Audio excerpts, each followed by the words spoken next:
नमस्कार, स्वागत है आपका जी बिजनेस में। मैं हूं दीपक डोभाल और आप देख रहे हैं आपकी खबर आपका फायदा। भागदौड़ की जिंदगी में तनाव की कब एंट्री हो जाती है पता भी नहीं चलता और यही वजह है कि दुनिया भर में हर 8वां व्यक्ति और भारत में करीब 15 करोड़ लोग मेंटल हेल्थ की समस्या से जूझ रहे हैं। यह हालात बेशक चिंताजनक हैं। ऐसे में आज हम वर्ल्ड मेंटल हेल्थ डे के मौके पर इसी पर बात करेंगे। एक्सपर्ट से तनाव से निपटने के कारगर उपायों पर चर्चा करेंगे। साथ ही मेंटल हेल्थ को कितना सीरियसली ले रहे हैं हम, इस पर भी होगी बात एक्सपर्ट्स के साथ। लेकिन पहले ये रिपोर्ट।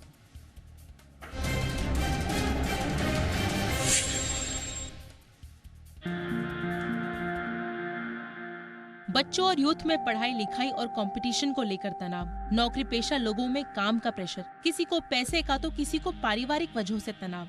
लेकिन सवाल उठता है कि हम ये तनाव पालते ही क्यों हैं? दरअसल ये तनाव उस बिन बुलाए मेहमान की तरह है जो ना चाहते हुए भी लोगों की जिंदगी में एंट्री मार देता है। यही वजह है कि दुनिया का हर 8वां व्यक्ति मेंटल हेल्थ की समस्या से जूझ रहा है। भारत में भी 15 करोड़ से अधिक लोग किसी न किसी तरह के मेंटल हेल्थ की समस्या की गिरफ्त में हैं। चिंता यही नहीं रुकती। असल चिंता तो ये है कि भारत में मानसिक बीमारी को लोग बीमारी के तौर पर लेते ही नहीं हैं। WHO की माने तो भारत में 1 लाख की आबादी पर आत्महत्या करने वालों की संख्या 11 के करीब है, जिसकी एक बड़ी वजह मेंटल हेल्थ है। जब तनाव के लक्षण 3 से 6 हफ्तों तक बने रहते हैं तो यह अवसाद का रूप ले सकता है और जब अवसाद ज्यादा बढ़ जाता है तो आत्महत्या तक के विचार मन में आने लगते हैं। खराब लाइफस्टाइल और नशा भी मेंटल हेल्थ को प्रभावित करने की बड़ी वजह है। वही बॉडी में विटामिन B12 की कमी डिप्रेशन की वजह हो सकती है। दरअसल विटामिन B12 बॉडी में सेरोटोनिन बनाता है जो हमारे मूड को खुश रखता है, लेकिन जब सेरोटोनिन बनना कम हो जाता है तो व्यक्ति डिप्रेशन में जा सकता है। आंकड़ों पर नजर डालें तो मेंटल हेल्थ की समस्या को लेकर हम बहुत जागरूक नहीं हैं। 140 करोड़ से अधिक की आबादी वाले देश में 46 के करीब सरकारी मेंटल हॉस्पिटल हैं। इनमें भी कईयों में संसाधनों की भारी कमी है। वहीं 4 लाख की आबादी पर सिर्फ 3 मनोचिकित्सक मौजूद हैं। मेंटल हेल्थ को लेकर इसे उदासीनता ही कहेंगे कि मेंटल हेल्थ से पीड़ित हर 10 मरीज में से केवल 1 मरीज ही डॉक्टर के पास इलाज के लिए जाता है, जो चिंता की बात है। इसके लक्षणों की बात करें तो खासकर जब छोटी छोटी बातों पर गुस्सा आना, चिड़चिड़ापन, एकाग्रता में कमी, याददाश्त कमजोर होना, नकारात्मक विचार आना, अकेलापन, सिर में हमेशा दर्द रहने की शिकायत होने जैसे ऐसे कुछ सामान्य लक्षण हैं जिसे इग्नोर करना घातक साबित हो सकता है। खासकर जब बच्चों के व्यवहार में इस तरह के बदलाव दिखे तो अलर्ट हो जाना चाहिए। बच्चों में प्रतिस्पर्धा और घर का माहौल तनाव की बड़ी वजह हो सकती है। ऐसे में उनसे घुल मिलकर उनकी समस्या जानने की कोशिश करनी चाहिए। कई बार पढ़ाई लिखाई को लेकर पेरेंट्स का बच्चों पर इतना प्रेशर होता है कि वे डिप्रेशन में चले जाते हैं। ऐसे में पेरेंट्स को इससे बचना चाहिए। इसके बचने के उपाय की बात करें तो नियमित दिनचर्या, अच्छी लाइफस्टाइल, हेल्दी डाइट के साथ साथ डेली एक्सरसाइज मेंटल हेल्थ को दुरुस्त रखने का सबसे बेहतर जरिया है। एक्सरसाइज से हमारे दिमाग में हैप्पी हार्मोन्स पैदा होते हैं। वहीं म्यूजिक सुनना भी तनाव और अवसाद को कम करने में मदद करता है। योग और मेडिटेशन भी मेंटल हेल्थ को हेल्दी रखने का एक बड़ा हथियार है, जिनकी मदद से तनाव और अवसाद से दूरी बनाए रखी जा सकती है। ब्यूरो रिपोर्ट, जी मीडिया। बहुत ही खास मेहमान इस वक्त आज की चर्चा के लिए हमारे साथ जुड़ चुके हैं। आपका परिचय सबसे पहले आज के मेहमानों से करा दें। हमारे साथ हैं डॉक्टर ज्योति कपूर, सीनियर साइकेट्रिस्ट हैं मनस्थली में। बहुत बहुत स्वागत है डॉक्टर कपूर आपका हमारे शो पर। हमारे साथ हैं doctor Chinu Agarwal, psychologist and founder हैं फीलिंग माइंड्स के। बहुत बहुत स्वागत है डॉक्टर चीनू आपका भी हमारे शो पर। और हमारे साथ हैं रुबाइना सिंह, जानी मानी मेंटल हेल्थ एक्सपर्ट हैं। रुबाइना, आपका भी बहुत बहुत स्वागत है। डॉक्टर ज्योति कपूर, मैं चर्चा की शुरुआत आपसे ही कर रहा हूं। काफ़ी सालों से हम लोग देख रहे हैं कि मेंटल हेल्थ के प्रति जागरूकता बढ़ी है, लेकिन ये जागरूकता सेरेमोनियल है, कागजी है, या लोगों ने अब वाकई में समझा है कि mental health is an integral part of our health and life? Deepak, congratulations कि आपने वर्ल्ड मेंटल हेल्थ डे 2023 पे ये मुद्दा उठाया है। Thank you. और आज का थीम भी है कि mental health is a universal human right. अब जब हम मेंटल हेल्थ की बात करते हैं तो ऑब्वियसली हम अवेयरनेस की बात करते हैं और हम ये समझ पा रहे हैं कि जागरूकता डेफिनेटली बढ़ी है। लेकिन अब बात यह है कि हाँ, हम सब मान रहे हैं कि मेंटल हेल्थ हमारे लिए इम्पॉर्टेंट है, हमारी हेल्थ का एक मेजर हिस्सा है। इनफैक्ट तमाम बीमारियां जो होती हैं वो कहीं ना कहीं हमारे मन से और तनाव से जुड़ी होती हैं। लेकिन उसके लिए हम कर क्या रहे हैं वो वाला जो कंपोनेंट है वो इम्पॉर्टेंट है। तो आम धारणाएं जो हैं वो बहुत जल्दी नहीं बदलती, पर धीरे धीरे ये चीज़ हम में जागरूकता आ रही है कि जैसे हमें एक्सरसाइज करनी ज़रूरी है, डाइट अच्छी लेनी ज़रूरी है हमारे शारीरिक स्वास्थ्य के लिए, उसी तरह अपने मन को खुश रखने के लिए, मानसिक स्वास्थ्य को बनाए रखने के लिए हमें लाइफस्टाइल में चेंजेस लाना ज़रूरी है।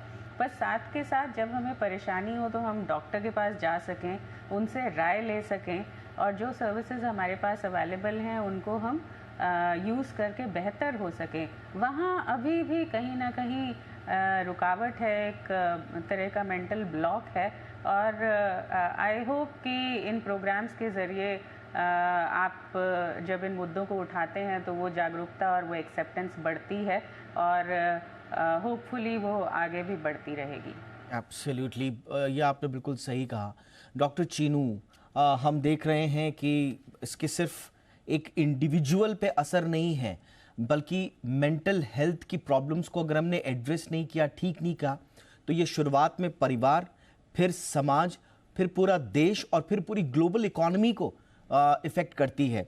मेरे पास डेटा है कि किस तरह से मेंटल हेल्थ को एड्रेस नहीं करने की वजह से जीडीपी पर उसका असर पड़ सकता है, आपके देश की प्रोडक्टिविटी पर उसका असर पड़ सकता है। हमारे पास एब्सेंटीज्म और प्रेजेंटीज्म के कुछ आंकड़े हैं जो ये दिखाते हैं कि आप इकोनॉमिकली पीछे चले जाएंगे अगर आपने एज अ सोसाइटी इस पर ध्यान नहीं दिया। क्या करना चाहिए और अभी की अप्रोच हमारी कैसी है मैम? आपने बिल्कुल सही कहा। WHO ने एक एस्टिमेट लगाया कि trillions of dollars are lost just because of one mental health disorder, and that is depression.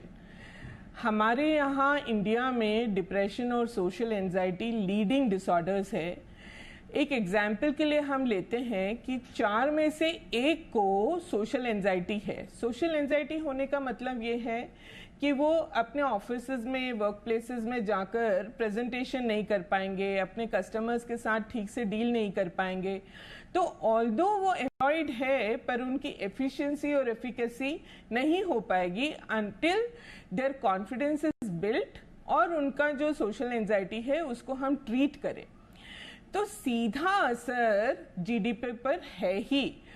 दूसरा, अगर वो खुश नहीं रहेंगे, उनका परिवार खुश नहीं रहेगा, अगर उनका इमोशनल स्टेबिलिटी या इमोशनल रेजिलियंस ठीक नहीं है, तो सारा परिवार बुझा बुझा सा रहेगा, जिसको हम कहते हैं डीमोरलाइजेशन सिंड्रोम में रहेगा। ऐसे में ना केवल वर्क प्लेस पर बल्कि समाज में, रिश्तों में, हर जगह एंथुजियाज्म और जोश, एनर्जी कम रहेगी। ऐसे में मेंटल हेल्थ को निग्लेक्ट करना केवल एक इंडिविजुअल की हानि नहीं है, पूरा का पूरा ह्यूमन कैपिटल और नेशनल रिसोर्सेज इससे अफेक्ट होते हैं। बहुत ही आयरनिकल बात यह है कि जहाँ पर हम फिजिकल हेल्थ में अगर हमको जुकाम या खांसी भी होता है तो हम तुरंत किसी से पूछते हैं कि क्या हुआ भैया, आपने कोई दवाई ली या नहीं ली।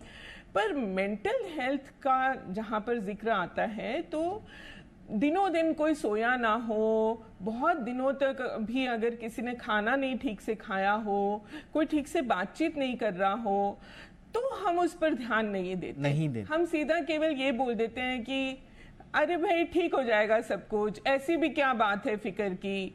हम उसको ट्रिविलाइज करते हैं, निग्लेक्ट करते हैं। ये आपने सही बोला। ये जो ओवर, आप इस तरह के केसेस में लोगों को कह दिया जाता है आप ओवर रिएक्ट कर रहे हैं, आप एग्जैजरेट कर रहे हैं सिचुएशन को। ये एक बहुत बड़ी इशू है। तो इसका मतलब क्या रुबाइना, क्या इसका मतलब ये है कि जब हम बात करते हैं मेंटल हेल्थ की तो शायद एक टोकन जेस्चर बनकर रह जाता है, सिर्फ ताकि हम सोशली रिस्पॉन्सिबल साउंड कर पाएं कि भैया हमने मेंटल हेल्थ पे बात कर दी, देखो साहब हमने मेंटल हेल्थ पे ये सेमिनार भी अटेंड कर दिया, मैंने एक ट्वीट भी कर दिया, मैंने एक फेसबुक पोस्ट भी लिख दी। लेकिन मेरे सामने जब एक्चुअल में मेंटल हेल्थ का एक इशू आ रहा है, मेरे सामने कोई मानसिक रूप से परेशान है, तो फिर मैं उसी तरह की अवधारणा अपने मन में रखता हूं कि you are overreacting, you are exaggerating the situation, calm down, ऐसा नहीं होता है, आप कुछ ज्यादा ही कर रहे हैं। ये क्या सिर्फ एक टोकनिज्म रह गया है मैम क्या? नमस्कार, आपने बहुत ही बढ़िया बात कही अभी। जैसे कि आप कह रहे हैं कि क्या ये सिर्फ टोकन ही रह गया है। एक बहुत ही इम्पोर्टेंट बात करूँगी मैं इस टाइम सबके साथ कि लोग क्या सोचेंगे, इस चीज़ का प्रेशर लेके आधी से ज़्यादा दुनिया अ, चल रही है इस टाइम। अपने मन को क्या क्या अच्छा लगता है, अपनी ड्रीम्स क्या हैं, अपनी हॉबीज़ क्या हैं, क्या क्या काम करना चाहते हैं, ये सोच-सोच के कि वो क्या कहेंगे, मम्मी-पापा क्या बोलेंगे, हस्बैंड-वाइफ क्या बोलेंगे, इस चीज़ का मेंटल प्रेशर एक डेली लाइफ पर हर इंसान पर इस टाइम आ रहा है। तो मेरी सजेशन अब सबसे ये है कि क्या हम ये सोचना शुरू कर सकते हैं कि हम क्या सोचेंगे? अगर हम लोग अपने ड्रीम्स, अपनी विशेज़ अगर हम फुलफ़िल करने के लिए एक हम एक्शन लेना शुरू हो जाएँ, बिना इस सोसाइटल प्रेशर के जैसे कि आप कह रहे हैं कि एक टोकन बनकर आ गया है। एब्सोल्युटली, बिल्कुल। ये थोड़ा-सा मुझे लग रहा है कि कनेक्शन में प्रॉब्लम आ रहा है। लेकिन वाक़ई में ये एक समझने वाली बात है डॉक्टर ज्योति। मैं इसलिए बोल रहा हूँ क्योंकि या तो हम इसको ढंग से समझ नहीं पाए हैं या जो हमारे एक्शंस हैं, वो बड़े इनकंसिस्टेंट हैं। हम शुरुआत में 2-4 दिन बड़ा मेंटल हेल्थ, मेंटल अवेयरनेस की बात करते हैं और फिर अपनी प्रैक्टिकल लाइफ में ना उसको हम उतार पाते हैं। हम बड़े-बड़े कैंपेन्स और बड़े-बड़े स्लोगन से बहुत प्रभावित हो जाते हैं। हम इस तरह के शोज से या इस तरह के इश्यूज पर बनी फिल्म्स वगैरह से बड़े प्रभावित हो जाते हैं, लेकिन प्रैक्टिकल लाइफ में हम उसको उतार नहीं पाते। तो ये गैप कैसे फिल होगा मैम? आई थिंक बहुत इम्पोर्टेंट कंपोनेंट है ये। और दीपक, आपके साथ मैंने और भी प्रोग्राम्स जब भी किए हैं, हमने इस मुद्दे पे काफ़ी डिस्कशन किया है। और मुझे लगता है कि कोई भी बदलाव अगर हमें लाना है किसी समाज में, तो हमें ये चीज़ जो है वो ग्रास रूट पे शुरू करनी है। कहने का मतलब है कि हमें ये जो अवेयरनेस इंट्रोड्यूस करनी है वो स्कूल लेवल पे इंट्रोड्यूस करनी है, बच्चों के लेवल पे इंट्रोड्यूस करनी है। बिकॉज़ अगर हम आंकड़े भी देखें तो आज की डेट में जो मेंटल हेल्थ के शिकार मैक्सिमम लोग हो रहे हैं वो यंग लोग हो रहे हैं। मोस्ट इलनेसेस जो होती हैं उनका जो इंसिडेंस है, उनके होने का जो समय होता है, अगर हम क्लिनिकली नापें तो वो 18 साल से 25 साल के बीच में होता है। और इस दौरान जब हमको प्रॉब्लम्स हो रही होती हैं, हम 14-15 साल के हैं, हमको प्रॉब्लम हो रही होती हैं, तो हम अपनी बात किसी को एक्सप्रेस नहीं कर पाते। तो आई थिंक टीचर्स और पेरेंट्स का यहाँ पे बहुत बड़ा रोल है। मैं बहुत बार स्कूल्स में और टीचर्स के साथ ये डिस्कशन कर चुकी हूँ कि बच्चों को ये अवेयरनेस देने से पहले, एजुकेट करने से पहले हमें माता पिता को और अध्यापकों को ये अवेयरनेस देने की ज़रूरत है कि इस बारे में बात करें। ना कहीं दिमाग में एक लोगों के रहता है कि बच्चे इंटरनेट से सीख रहे हैं। हमारे पास बच्चे आते हैं और कहते हैं कि मुझे एंग्जाइटी है या मुझे ADHD है क्योंकि मैंने इंटरनेट पे पढ़ा है। तो माता पिता बहुत ज़्यादा एक तरीके से उसको नेगेटिव वे में ले रहे होते हैं और कहते हैं कि क्योंकि इसने पढ़ लिया इसलिए उसको हो गया। पर सच ऐसा नहीं है। सच ये है कि जब आप कुछ महसूस कर रहे होते हो तो आप जानने की कोशिश करते हो कि मुझे क्या है, और वो जानने के लिए आजकल एक माध्यम है, चाहे वो इन्फॉर्मेशन है या मिस इन्फॉर्मेशन है, वो है। तो अगर कोई आके आपको बोल रहा है कि हाँ मुझे तकलीफ़ है, तो उसे एक्सप्लोर करना, एक्सपर्ट की राय लेना, ये बहुत ज़रूरी है। तो आई थिंक अगर हमें इस मानसिक स्थिति को, इस मेंटल बिलीफ को बदलना है कि मेंटल इलनेस जो है वो पड़ोसी को ही होगी या फिल्म स्टार को होगी, हमको नहीं होगी।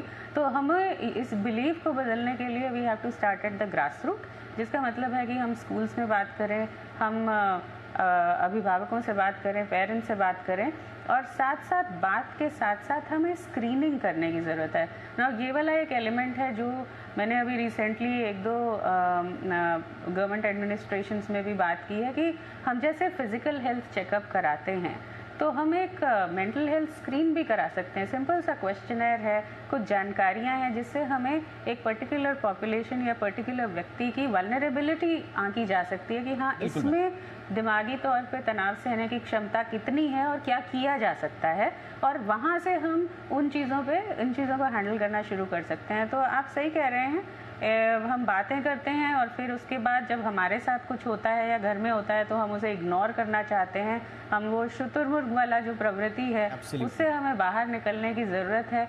और अगर एक और बड़ा दिलचस्प पहलू ये है practically मैम, इस पे बात करें तो एब्सोल्युटली आपने सही बोला। एक और दिलचस्प पहलू इसका ये है पूरी मेंटल हेल्थ का, और खास तौर से मैं जेनजी के परिप्रेक्ष्य में बात करूंगा। तो वर्ल्ड मेंटल हेल्थ डे पर आज हम मेंटल हेल्थ पर बात कर रहे हैं। हम अरसे से इस पर बातचीत कर रहे हैं और थोड़ा सा आज हम चेक ये कर रहे हैं कि काफी अरसे से मेंटल हेल्थ पर पूरी दुनिया बात कर रही है, लेकिन क्या हम मेंटल हेल्थ को सही मायनों में समझ भी पाए हैं? जो हम मेंटल हेल्थ को एड्रेस करने के लिए जो अप्रोच अपना रहे हैं, क्या वो वाकई में प्रैक्टिकल है या नहीं है? और इसके अलग अलग पहलुओं पे हम बात कर रहे हैं। डॉक्टर चीनू अग्रवाल, मैं आपके पास अब आना चाहूंगा। और जैसा मैंने कहा, अब देखिए, मैं इस बहस में नहीं पढ़ना चाहता कि कोई स्पिरिचुअल है या नॉन स्पिरिचुअल है या नहीं है, किसको फॉलो करते हैं किसको नहीं।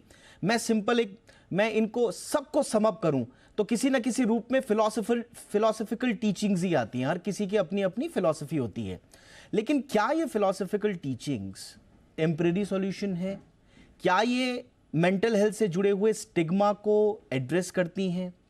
और क्या ये आदमी को फिर से अकेला छोड़ देते हैं? जब तक ये फिलोसफिकल टीचिंग्स हमें मिल रही हैं, हम अच्छा महसूस कर रहे हैं, जैसे ही बाहर आए फिर अकेले। बहुत ही अच्छा आपने सवाल, और मैं इस सवाल की उम्मीद नहीं कर रही थी दीपक जी, और मेरे ख्याल से इसके ऊपर एक अलग से पूरा एपिसोड होना चाहिए। Absolutely. Social media influencers, motivational speakers जो कह रहे हैं, उसको हम कह सकते हैं विजडम।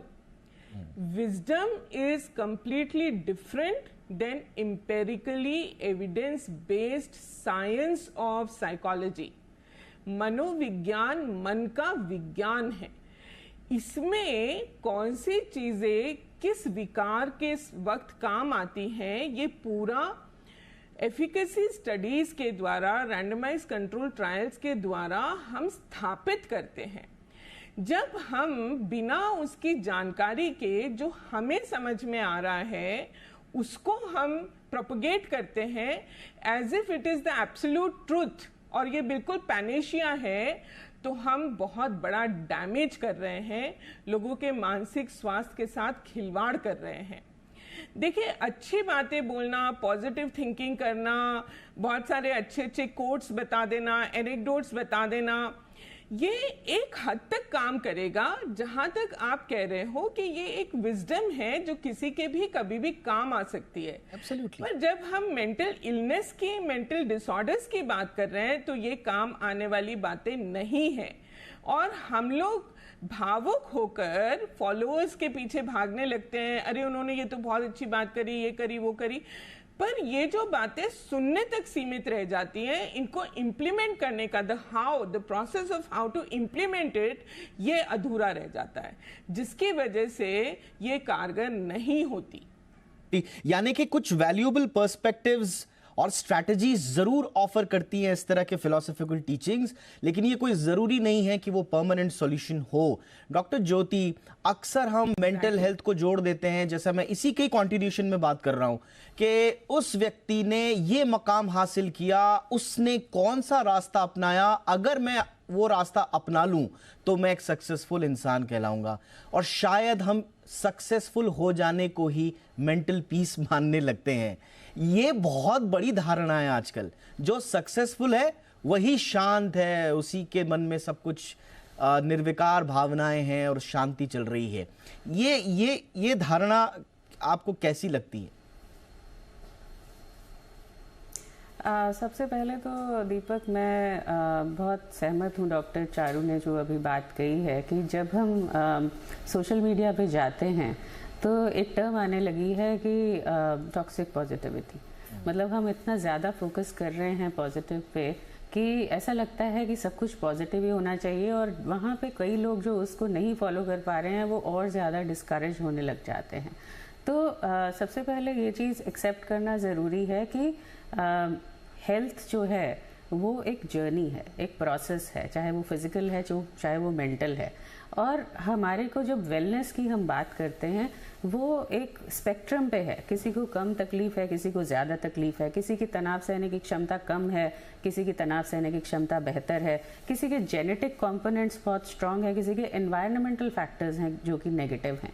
तो इसके चलते जो आप सवाल कर रहे हैं कि हमें क्या इस मामले में हम किस चीज़ को हम एक्नॉलेज करें ताकि हम ना सिर्फ बात करें बस उसका हम पे प्रैक्टिकल इम्पैक्ट भी करें, तो उसमें मैं इम्पॉर्टेंट मानती हूँ इंटीग्रेशन को। इंटीग्रेशन का मतलब है कि हम सारी अप्रोचेस को मिला के चलने की अगर कोशिश करते हैं तो हमारे लिए हेल्पफुल है, रादर देन कि हम एक स्पेसिफिक एरिया को पकड़ के बोलें कि जो मेरे को पता है वही सही है और जो दूसरा कह रहा है वो गलत है।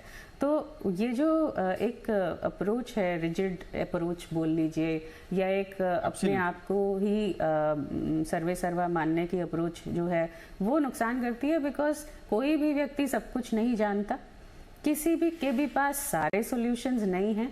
लेकिन अगर हम अपने मन को अपने माइंड को ओपन रखें तो हम सॉल्यूशन की तरफ अग्रसर हो सकते हैं। देखिए, ये इसलिए बहुत बड़ा इशू है क्योंकि जेनजी की जो हम बात करते हैं, बहुत सारी ऐसी फाइंडिंग्स आई, रिसर्चेस आए हैं कि पूरी की पूरी एक जनरेशन को शायद हमने फेल कर दिया। उनको ये जो सोशल मीडिया का एक परफेक्ट जो लाइफ नज़र आती है और उनको लगता है कि जो हम सामने देख रहे हैं इंस्टाग्राम पे वही परफेक्ट है और हम वो परफेक्शन के साथ नहीं आगे बढ़ पा रहे, इसलिए हम फेल हो रहे हैं और एक मेंटल ट्रैप में वो फंस रहे हैं। और शायद इसीलिए न्यूयॉर्क पोस्ट की रिपोर्ट है जो कहती है, एम्प्लॉयर्स कह रहे हैं कि साहब हम जेनजी की जनरेशन के साथ काम नहीं कर पाएंगे, it is the hardest generation to work. तो हम अपना पूरा फ्यूचर सिर्फ मेंटल हेल्थ की सही परिभाषा को समझ नहीं पाने के कारण एक पूरा फ्यूचर हम खराब कर रहे हैं। मुझे लगता है कि बहुत सारे पर्सपेक्टिव हैं जिन पर्सपेक्टिव से हमें मेंटल हेल्थ को समझना चाहिए। फिलहाल बहुत बहुत शुक्रिया आप तीनों का हमारे साथ जुड़ने के लिए।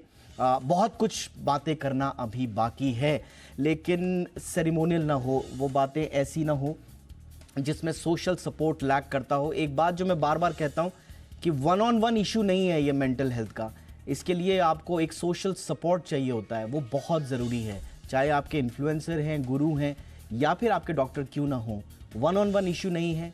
एक पूरा जब तक सोशल सपोर्ट का इकोसिस्टम नहीं बनेगा, मेंटल हेल्थ का इशू शायद हम एड्रेस नहीं कर पाएंगे। बहुत बहुत धन्यवाद डॉक्टर ज्योति कपूर, आपने वक्त निकाला हमारे लिए। Doctor Sheenu Agarwal, thank you so much ma'am. हमारे साथ रुबाइना सिंह भी जुड़ी, उनका भी बहुत बहुत शुक्रिया। आपकी खबर आपका फ़ायदा में इतना ही। नमस्कार।